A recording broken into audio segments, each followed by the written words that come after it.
이슈가 뉴스를 바꿉니다. 세상을 깨우는 황보선의 출발 새아침.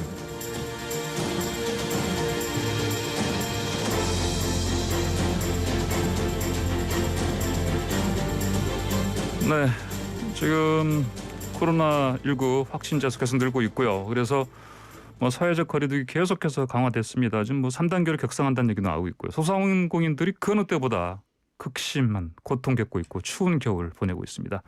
자, 오늘 경제 이야기는 폐업을 하고 싶어도 이거 쉽사리 문 닫지 못하는 소상공인들의 현실을 먼저 짚어보겠습니다. 한국경제TV 송민아 기자 나와 있습니다. 안녕하십니까? 네, 안녕하세요. 예. 자, 계속해서 우리 거리두기 얘기할 때마다 그 소상공인들, 자영업자들 고통이 제일 지금 극심하다 이런 얘기 하지 않습니까? 네. 직격탄 맞았다고 하고 있고요. 네. 그렇지 않습니까? 지금 어떻습니까 상황이?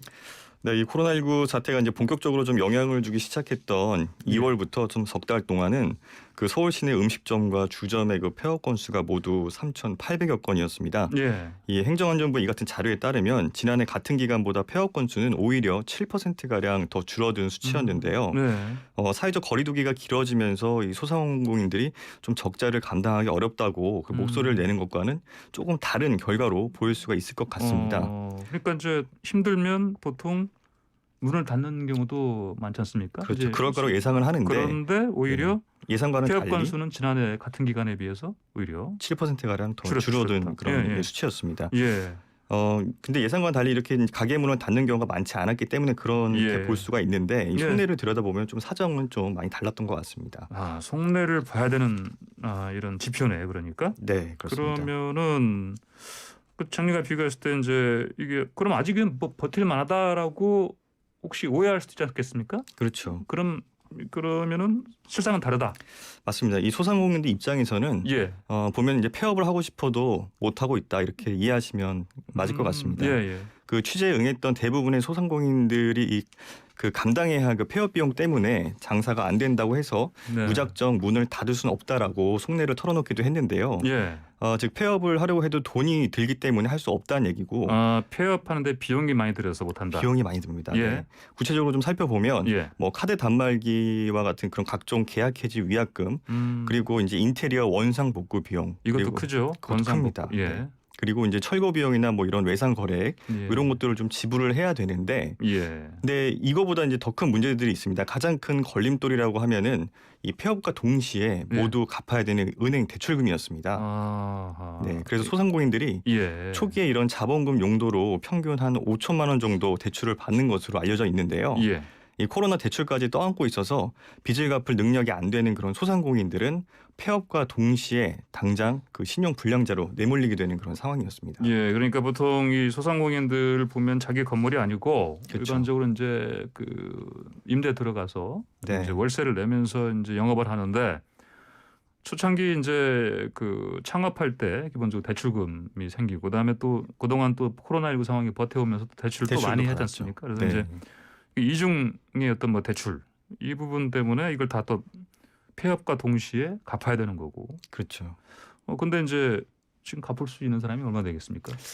없잖아요. 어려운 상황이긴 하죠. 네. 그러면 이거 폐업을 하고 싶어도 못 하는 건데 다른 어떤 다른 출구를 찾을 수 있습니까? 방법이라고 하면 좀 몇 가지 있을 수 있겠지만 이제 인수자를 찾아서 이제 양도하는 방법이 가장 이제 현실적이다 문제라고 볼 수 있는데 그게 가능하겠습니까? 인수할 사람이 없을 텐데요. 그렇죠. 지금 같은 상황에서는 장사가 안 되니까 인수자를 찾기도 쉽지 않은 상황이기도 하고요. 예. 또 부동산에 이제 가게를 내놔도 이렇게 팔리지 않는 경우가 허다하다라고 조사가 됐습니다. 네. 이 업계 관계자들의 말을 좀 들어보면 현재 그 상가 임대 매물 중에서 권리금마저 포기하는 경우도 많다라고 합니다. 예. 설령 이 소상공인들이 이 폐업을 한다라고 하더라도 또 다른 문제에 곧바로 봉착하게 되는데요.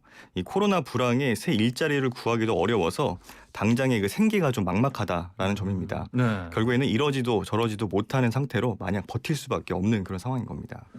자, 그러면 이게 이 소상공인 분들 이렇게 폐업하고 싶어도 못하는 이 상황. 정부에서는 어떤 대책 마련한 게 없습니까?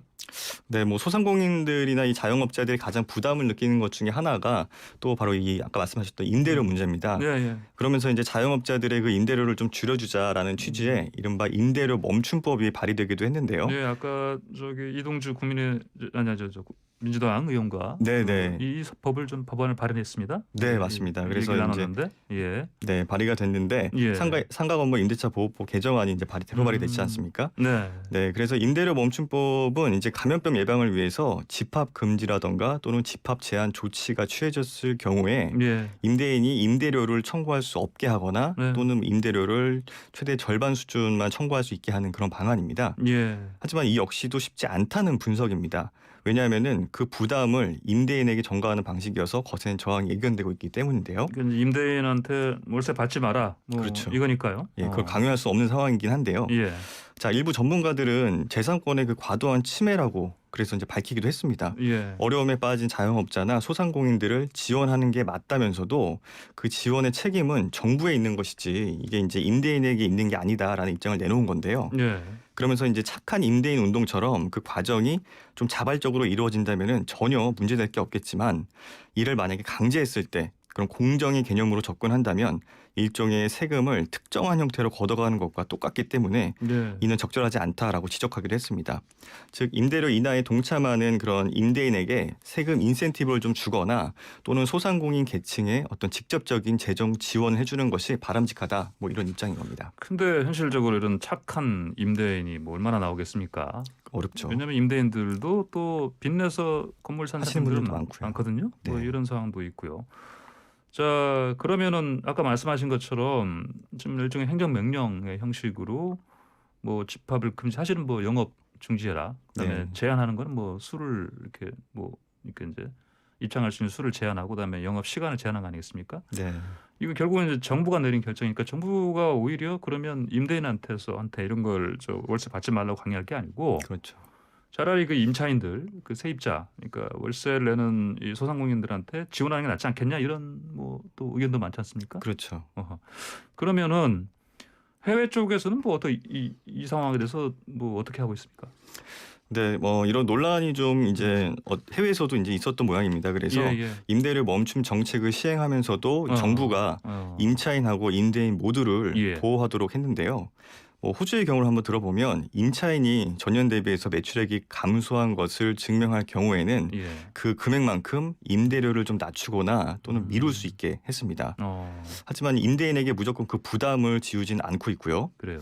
네, 캐나다의 경우에는 긴급 상가 임대료 지원 정책이라고 해서 이 정부 지원을 통해서 임대료 인하를 장려하는 방안을 시행했는데요.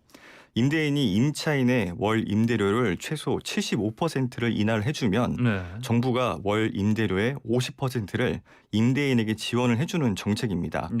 즉 임차인은 임대료의 25%만 부담하면 되는 건데요. 이 역시도 임대인에게 세금 감면 혜택을 주고 있습니다. 아, 그렇군요.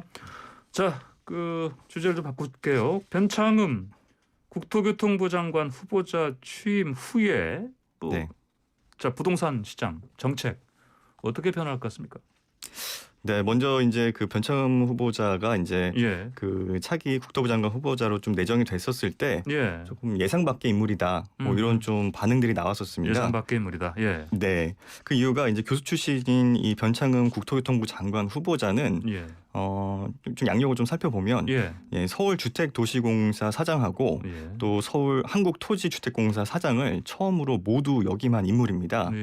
보통 이 개각이 진행될 때 차기 장관에 대한 그 하마평이 좀 쏟아지기 마련인데요. 그렇죠. 변 후보자의 경우에는 크게 언급된 적이 없었던 인물입니다. 네. 근데 변 후보자는 이 도시계획이나 도시재생과 같은 그런 주택 공급 정책 전문가로 알려져 있습니다. 각종 개발 사업에서 아이디어가 많고 또 다양한 경험을 쌓은 것이 장점으로 꼽히는데요. 특히 이 SH 사장 시절에는 서울형 도시재생 사업을 주도했는데 문재인 정부의 도시재생 뉴딜 정책에도 적지 않은 영향을 끼쳤다. 이런 평가를 받고 있습니다. 최근 그 부동산 시장 불안이 주택 공급 부족에서 기인했다는 그런 지적이 좀 많았던 만큼 주택 공급 전문가를 국토부 장관에 지명한 게 아니냐 이런 말도 좀 나오고 있는 상황입니다. 그러면 이제 이런 전문가가 취임한다면 그러면 이제 서울 지역의 공급 확대 어떤 방점을 둔 그런 부동산 대책 새로 또 25번째 아니겠습니까? 나오지 네. 않겠습니까? 네. 예. 네, 그렇습니다. 그래서 이제 변창흠 국토교통부 장관 후보자가 예. 이제 처음으로 이제 부동산 대책으로 이제 전세 대란에 이어가지고 이런 집값 급등세가 좀 지속되고 있는 그 서울의 공급 확대 방안을 내놓을 거 아니냐라는 식으로 좀 전망이 되고 있습니다. 아, 그래요. 예. 네. 현재 그 국토부는 모든 가능성을 좀 열어두고 서울에서 그 주택 공급을 확대할 수 있는 방안을 좀 다각도로 검토하고 있는 것으로 알려지고 있는데요. 그 장관 후보자가 인사청문회를 통과하기 전부터 이렇게 구체적인 대책급의 그런 내용이 준비되는 것은 좀 전례를 찾기 어려울 정도로 네. 상당히 이례적인 일이다라고 볼 수 있을 것 같습니다. 아, 그래요. 네. 그럼 말씀하신 대로 그 변창흠표 그런 첫 부동산 대책은 이제 서울 역세권 고밀 개발이 가장 유력할 것으로 보입니다. 그래요? 네. 근데 이제 고밀 개발이라는 게 이미 벌써 다 할 만큼 했다 이런 얘기 나오는데. 네, 그렇습니다. 글쎄요, 어떻게 될까요 이게? 뭐 변 후보자는 이제 그동안 기자 간담회 등을 통해서 예. 뭐 서울 시내 그런 역세권 고밀 개발의 필요성을 좀 여러 차례 강조한 바가 있었는데요. 예. 교통 여건이 좋은 그 역세권에 대해서 과감하게 높은 용적률 인센티브를 줘서 주택 공급을 대폭 늘리자 하는 것이 바로 이 변 후보자의 구상입니다. 뭐 그러면 뭐 한마디로 말하면 이제 건물 더 높게 올리는 거 높게 올릴 수 허용하는 거 아니겠습니까? 그렇죠. 그걸 허용해라라는 건데 예. 뭐 이 과정에서 이제 인센티브의 대가로 좀 주택을 확보를 해서 예. 공공 임대는 물론이고 또 공공 분양으로 좀 활용하자라는 그런 방안들도 좀 포함이 된 걸로 알고 있습니다. 아, 그래요? 네. 그리고 또 다른 서울 공급 그 확대 방안으로는 주요 도로나 또 철도를 지하로 내린 뒤에 그 위에 주택을 올리는 그런 방안들도 좀 거론이 되고는 있습니다. 아, 그래? 뭐 이런 건 보면 이를테면 뭐 프랑스의 라데팡스라든지 네, 이런 네, 모델을 좀 뭐 따르는 것 같네요 보니까. 네, 해외에서 좀 사례가 좀 있는 것으로 이제 알려지고 있는데요. 아, 그래요? 네, 그런데 이제 서울 시내에서 활용할 수 있는 땅이 이미 그 예. 수차례에 걸친 그 공급 대책 때문에 대부분 이제 포함됐기 때문에 예. 그래서 새로운 대안이 좀 나올지는 좀 미지수입니다. 어허, 그래서 이제 부동산 전문가들은 재개발이나 이 재건축과 같은 그런 정비 사업의 규제를 풀어서 서울 주택 공급을 좀 확대하는 것이 필요하다 이렇게 좀 입을 모으고 있습니다. 자, 현 정부는 그 주택 많은 갖고 있는 소유한 사람들을 뭐 사실 뭐 특이 세력을 몰고 있다, 뭐 지목하고 이런 관점에서 뭐 이제 부동산 쪽의 어떤 뭐랄까요, 불로소득이라든지 이런 것들은 다 걷어들이겠다 이런 입장 아니겠습니까? 네, 맞습니다. 그런데 변 후보자도 비슷한 철학입니까? 좀 정부 기조와 좀 이렇게 일맥상통한 부분이 상당히 많다라고 볼 수 있겠습니다. 예. 그동안에 이 정부는 그 집가 상승 등 이 부동산으로 얻은 이익 자체를 좀 정당하지 않다라고 규정을 해왔지 않습니까? 예. 변 후보자는 이 부동산 초과 이익을 환수하는 그 다양한 방법들을 좀 제시해 왔는데요. 예. 좀 대표적인 게 토지 임대부 주택하고 예. 환매 조건부 주택입니다. 네. 토지 임대부 주택이 뭐냐면 땅은 공공기관이 갖고 집은 민간이 소유하는 그런 방식을 말하고요. 예. 또 환매 조건부 주택은 분양받은 집을 나중에 팔 때 공공기관과 합의한 가격에 되파는 겁니다. 예. 좀 쉽게 말하면 이제 새로운 집에 들어갈 때 예. 조금 저렴한 가격으로 오래 살 수 있는 대신에 나중에 이 집을 팔 때에는 그 시세 차익을 국가에게 이제 돌려준다라는 개념으로 보시면 될 것 같습니다. 그럼 이 모델에 성공하려면 기본적으로 개인이 뭐랄까 집에 들어갈 때 그렇죠. 정말 그 주변 시세에 비해서 아주 싸게 들어갈 수 있어야 성공하지 않겠습니까? 맞습니다. 그리고 이제 투기에 대한 부분들도 어느 정도 예. 좀 해소가 될 수 있을 것으로 보고 있는 건데 예. 근데 이제 문제는 이런 정책이 이미 그 시장에서 조금 네. 실패한 정책이다라고 평가를 받는다는 데 있습니다. 예. 실제로 이제 2007년도에 경기도 군포에서 이런 토지 임대부 주택하고 예. 판매 조건부 주택의 그런 시범 사업이 진행됐었습니다. 예. 당시 예비 입주자들의 그 외면 속에서 청약 경쟁률은 0.1대 1에 불과했고요. 예. 90%가 넘는 물량이 미분양으로 남은 바가 있습니다. 예.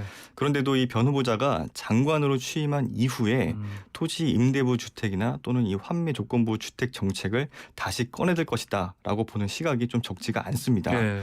만약에 이 정책이 좀 적용이 된다라고 한다면 변 후보자가 이 LH 사장을 역임할 때 네. 크게 관여했던 3기 신도시가 그 대상이 될 것이다라는 분석이 또 나오고 예. 있습니다. 변 후보자가 이미 잘 알고 있는 것을 대상으로 해서 이런 새로운 모델을 적용할 것이다. 네. 이렇게 볼 수 있겠네요. 자, 오늘 소식 여기까지 듣겠습니다. 감사합니다. 네, 감사합니다. 네, 지금까지 한국경제TV 송민아 기자와 얘기 나눴습니다.